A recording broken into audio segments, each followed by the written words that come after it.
It has been a while since we've had a legit quick bit, folks, but I believe this one might be it. With all our time in the waterlogged update behind us, and trust me, there is a lot of time behind us at this point, there is still one last thing bugging me.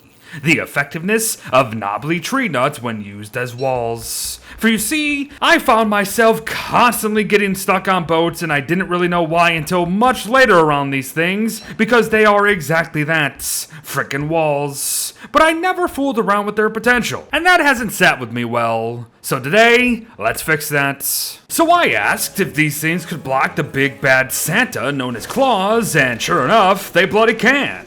I then figured if they could do that, how might they do against the big bad fluff ball known as Berger? And sure enough, he got stopped right in his tracks. And lastly, I pitted the nuts against the nuttiness of the Celestial Champion and all of his bloody moves, and even its own attacks were no match. Well, until it reached phase 3, that is. But what does this matter, and why should we care?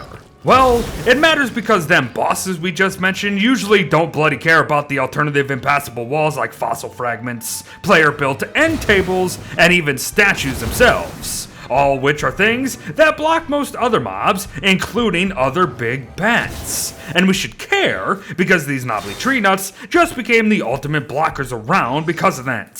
Take how Deerclops here can and will be blocked by most of what we just mentioned, but only when aggroed onto something other than what's blocking him. Now this is because all of what we just mentioned falls under the structures category, while knobbly nuts are nothing of the sorts. So if you're looking to permanently lock in bosses for decoration or just giggles, then look no further than these nuts. Wait, that's not what I meant. But there is actually another reason for these now being an amazing choice for impassable walls. Their availability, of course. In New Worlds, the waterlogged biome loves generating in easy-to-reach, shallow waters, so getting to one early should pose zero issue. Couple that with how easy it is to ram against a tree trunk for a knobbly nut, and how there are 3 trees per biome, and knobbly nut walls are not going to be far behind.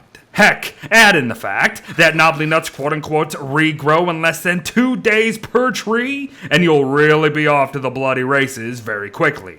Honestly, the only things holding you back will be having to get a pinching winch from Pearl in order to retrieve most nuts, and of course having to actually move them into position where you want them, of course. Something that will be taking some back-breaking work.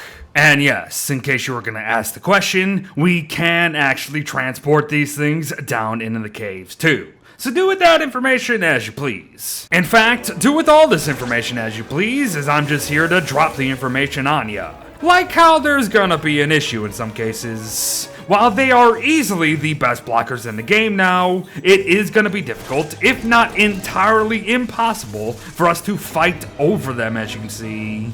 Now with this in mind, I'm not quite sure of their overall potential as of yet. However, I do know that they will be easily saving resources down the line from here on out.